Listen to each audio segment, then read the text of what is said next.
as I say, spend a good amount of time just really helping me to kind of share some of my knowledge that I've built up, over the years. And really, it's not all about what original thoughts from me. I've been through a lot of presentations. I've seen some people who are really, really good, and I've seen some people who needed to get some help. And that's really what I'm going to share with you today. It's not really about how to craft, but it's what to think about so you feel a little bit more confident doing it. And everybody's nervous. If they say they're not nervous, that's either they're lying to you or they're crazy. I'm always nervous, and I've delivered hundreds of presentations. And in fact, our brains are hardwired to stop us to do things that either scare us or to make us nervous. So we're actually working against our own system. But there's some good news in all of this. Everyone who's here listening to me today, most of you are going, I'm really glad I'm not having to do this. So your audience is already thinking, wow, someone else is doing it. Only you are the expert on you. No one knows you like you do. No one knows your business. You're the only one. I'm the only one who knows what I'm going to say. Sometimes I'm not that sure. And while it might think that it's going to last forever, it's over in a blink of an eye. You'll spend more time agonizing over it than you will actually ever delivering it. Almost everything I tell you and show you today, you're going to forget within minutes of me finishing my presentation. If I'm really, really lucky, you'll remember one thing. And it's actually up to you as the presenter to try and work out what that one thing is you want people to remember. And everyone listening, when you present, however you're doing it, actually wants you to succeed and be a success. They don't want to see you stumble or fall. So they're already on their side. They're not your enemy. They're your friends, even if they're not. It's very, very tempting to start all this the night before you're going to do it, thinking, well, I do my best work with a gun at my head. I'm always thinking that. Trouble is, you don't. No one does their best work just putting it together at the last minute. You always need to think about, firstly, who is your audience? Who's going to be listening to you? What are they looking to get out of this? So that's how you talk about tailoring your message. You're thinking about what do you want to say, and I always start with making lots of notes.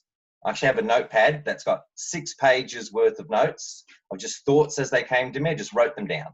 I want to talk about this. I want to talk about that. Let's make that point. Just all random. Did that over a couple of weeks. I always try and aim for 70% photos and 30% text. If you can get that higher, great. You're trying to find an order of flow to your story. It should be that it's logical, that it flows in a very particular direction, that it is sequential. And, I'm using PowerPoint today. You don't always have to use PowerPoint. I'm actually not a huge fan of PowerPoint. You might use another, like Prezi. You might use a whiteboard. You might use a flip chart. You might be doing everything off your iPad. It depends on the situation, but whatever you feel comfortable with is going to help you. I always tell myself to delete what I repeat. If I've already said it, don't go back and reiterate it. You're checking, is there a hole? Do you feel a gap? Does it flow, like from a start to the middle to an end? And you're far better off having a solid 5 minutes than 15 minutes of something that doesn't really go anywhere. Fortunately, things go wrong, and we've all been there, and it's all happened to us, and we've all seen it happen. You've got to try and control your environment, all right? And it's about rehearsing and rehearsing and rehearsing. I go hundreds of presentations later, I still spent the most amount of time delivering this presentation to myself. if you're comfortable delivering it to your partner, to your kids, to your dog, to a random person you meet in the street, do it. But rehearse it as if you're actually delivering it. You can't just sit there and go, oh, I'm going to say this, and then I'm going to say that, and then I'll mention a little bit about this, and that doesn't work. And the more you rehearse, the more confident you feel, and the better you'll actually be when you go and deliver it. And this allows you then to check the timing as well. We've all been there when someone has a 10-minute slot to deliver a presentation, and 12 minutes in, we know they're nowhere near finished. You know, they're either going to cut it short or they're going to start clicking through all their slides, trying to get to the end. You know, if you have 10 minutes, focus on working on an 8-minute slot. That allows you some buffer time. Because once you get up there and start talking, things take longer. I'm always thinking, be wary of having a lot of content you got to access off the internet or using a lot of video, because sometimes that stuff doesn't work. Doesn't mean you can't use it, just think carefully before you do. You know, test everything that works, have a backup. We've all been there when someone's wanted to go online and pull something off their website and the website won't load. Yeah, have a backup plan. If you're doing it in person, get there early. If you're doing it by remote, test it beforehand. When I did my presentation a couple of weeks ago where I was using music, I actually called a couple of people, set up an online meeting, and played part of my presentation. Could they hear it? You know, was it not distorted? So I know that it was going to work before I get there on the day and do it. Here's something a little bit, well, it's not controversial. I'm not a huge fan of having a lot of personal information. If you want to have a little bit, do it. But what I am a fan of is that if your personal information relates to your business, for example, RL, who's worked for Google, that's a great thing to talk about in the past.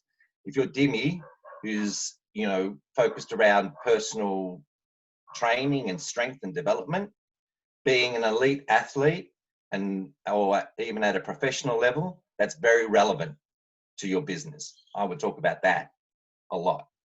But the fact that I've taken a trip to Europe and I like to cook, you know, East Somalian food, I really don't think is relevant in a business presentation. You want to have some notes, but please don't try and write out a script. They're worse than it is. You just want some bullet points you can talk to. Please start on time. Please be ready to go. All right. If you have to, fake having a good time.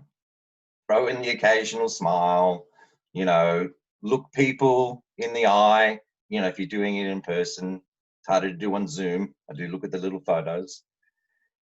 Here's something that I call audience buddies that I learned from someone that really, really helps, is that, particularly in delivering in person, is that have some people in the audience who you've already spoken to that you can look to and who are going to smile and nod at you as if you're making a great point. It's a really good confidence boost. I tell you, I once delivered a presentation, a very important presentation. There was 50 people in the room, and one of the persons in the very front row came in, sat down, and then fell asleep. Do you think I could stop staring at this person? My eyes were almost laser focused on someone who's asleep while there was 49 other people in the room.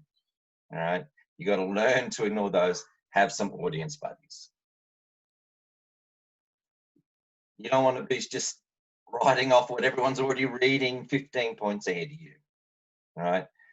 If you see a mistake on one of your slides, you know, a misspelling, please don't draw everyone's attention to it. Just ignore it. Most of us haven't even noticed it. I probably haven't.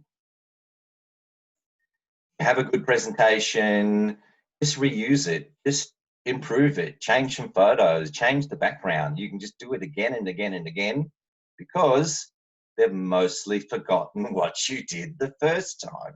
You could probably do it 6 times in a row and everyone would notice. And that's really all I have for you today. Thank you. Thank you, Dave. Transmission.